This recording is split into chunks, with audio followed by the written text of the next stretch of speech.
Les marchés sont baissiers en ce moment et donc évidemment la question qui revient sur toutes les lèvres, pour les novices en tout cas, les gens qui ne comprennent pas comment marche la bourse, c'est est-ce que la bourse c'est malgré tout rentable? Alors, je vais répondre à cette question en vous parlant donc de mon cas personnel, mais tout d'abord, dans un premier temps, si vous n'êtes pas abonné, je vous suggère de le faire et d'activer la cloche pour être prévenu lorsque je sors une nouvelle vidéo. Je vais donc répondre à la question, est-ce que la bourse, c'est tout de même rentable quand il y a des phases baissières à la bourse?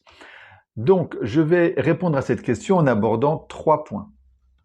Le premier point, c'est qu'il faut bien comprendre qu'à la bourse, tant qu'on ne vend pas, eh bien, on ne perd pas.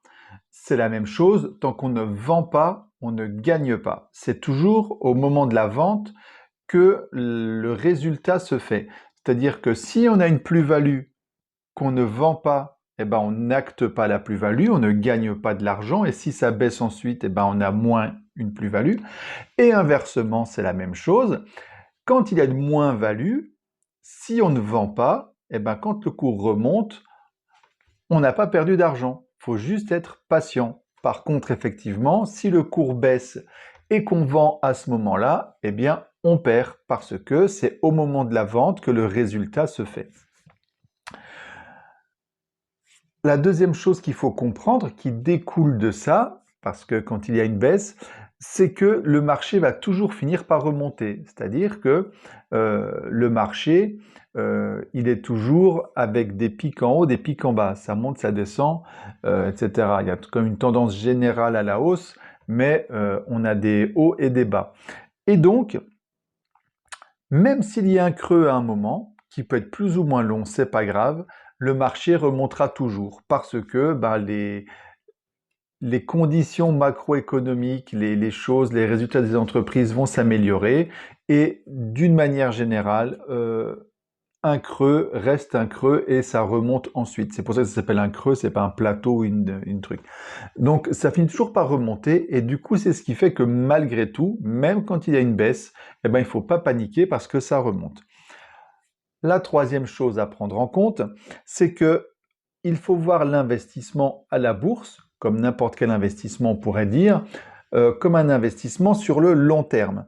Qu'est-ce que ça veut dire? Ça veut dire qu'il faut tenir compte à la fois des dividendes qu'on touche et qu'on peut réinvestir, mais il faut aussi tenir compte des différentes plus-values qu'on fait tout au long de notre vie d'investisseur. Et donc pour ça, je vais vous parler donc de ma situation personnelle. Euh, Actuellement, la valeur de mon PEA, j'ai regardé aujourd'hui, elle est de 7 120 euros. Donc elle était beaucoup plus importante il y a quelque temps. Et dans ces 7 119 euros, il faut compter que j'ai une moins-value latente de 194 euros. Donc ça veut dire que là, je suis vraiment à un niveau bas de mon PEA. Malgré tout, quand on peut voir, on dirait ces mauvais chiffres ou ces mauvais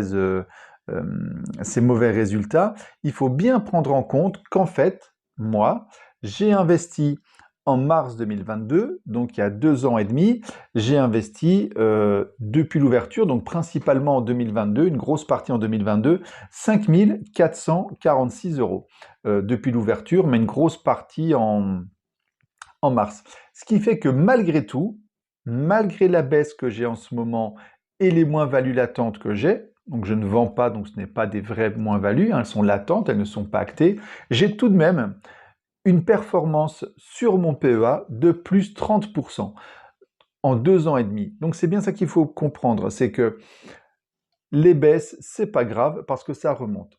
Comment j'ai eu plus 30% de plus-value alors que le marché est baissier? Eh bien, c'est parce que au fil des années, donc moi ça fait pas non plus longtemps, ça fait que 2 ans et demi, eh bien on touche des dividendes qu'on réinvestit. Donc ça en fait je les ai pas calculés. Les 5 446 euros, c'est uniquement l'argent frais, le cash que j'ai injecté dans le PEA. Tout le reste, je ne le compte pas parce que c'est mon argent qui travaille, qui me rapporte de l'argent et que je réinvestis. Donc, par exemple, les dividendes, c'est ce processus-là. Hein, quand on investit à 10% et qu'on, par exemple, sur Crédit Agricole, qu'on a mis 1000 euros sur Crédit Agricole et qu'on touche 10%, ben, on touche 100 euros.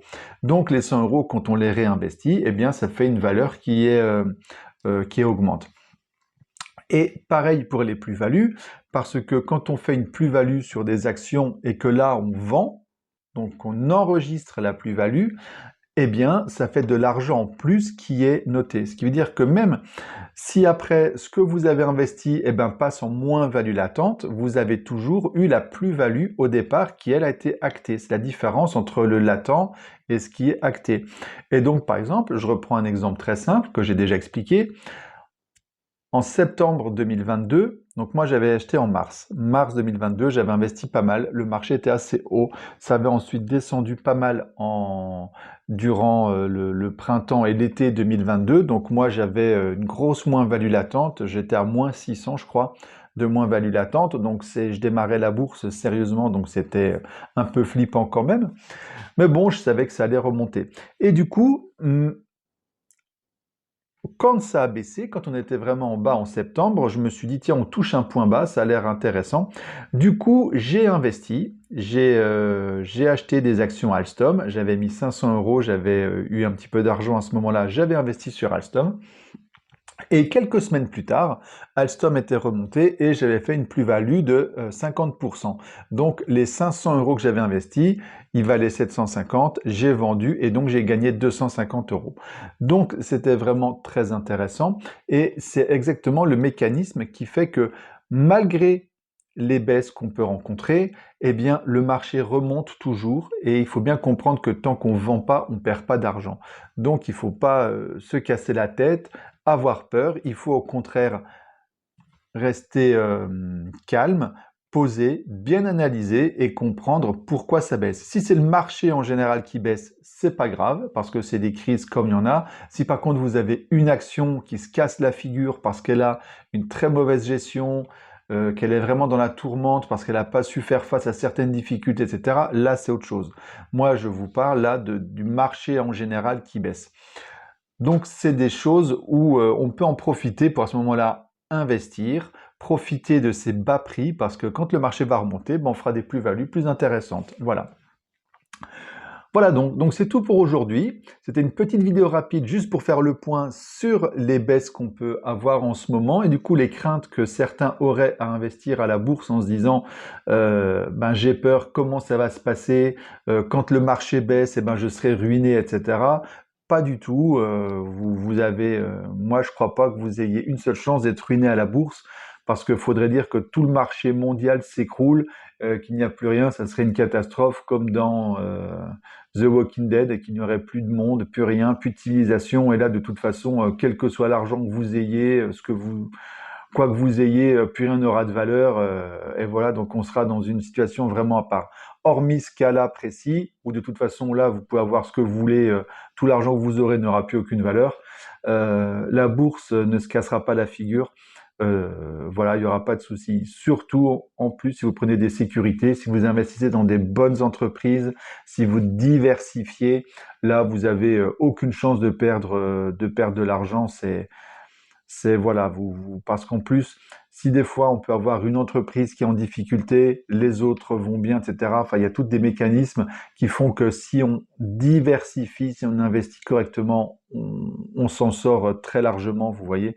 Moi, quand j'avais investi au départ, j'avais investi quand le marché était haut, ça avait ensuite baissé, j'avais dû ensuite bricoler un petit peu, faire des ventes des trucs, réallouer des capitaux, etc.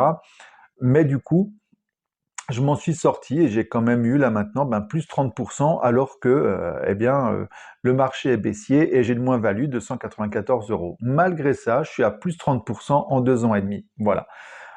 Donc voilà, j'espère que ça vous a rassuré, voilà, c'est le mot que je cherchais, que ça vous a rassuré sur ce que c'est que la bourse, l'investissement et les baisses qu'on peut rencontrer tout au long de notre vie d'investisseur. Voilà, donc je vous dis à très bientôt et on se retrouve bientôt pour une prochaine vidéo. Ciao, bonsoir.